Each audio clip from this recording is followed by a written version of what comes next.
Before you install the cup onto the sprayer, ensure that you have the prime spray knob in the prime position and the sprayer is unplugged. Now we can install the cup on the sprayer.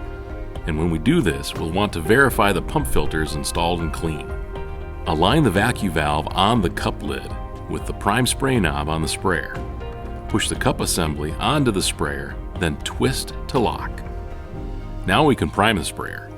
Verify the prime spray knob is pointed down to the prime position. Plug the sprayer into the grounded power source.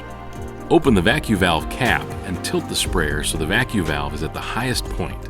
This will ensure that all the air in the flex liner can be fully evacuated. Gently squeeze the flex liner until no more air bubbles appear in the vacuum valve. Continue to squeeze the flex liner while pulling the trigger for 10 seconds.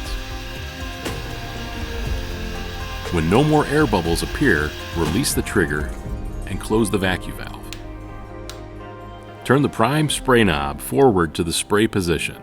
Verify the spray tip is forward in the spray position. Point the sprayer into a waste bucket and trigger for 5 seconds to spray out all the storage fluid. To avoid pump damage, if the sprayer does not spray after 5 seconds, stop and repeat the startup process. If your sprayer does spray within 5 seconds, you are now ready to spray.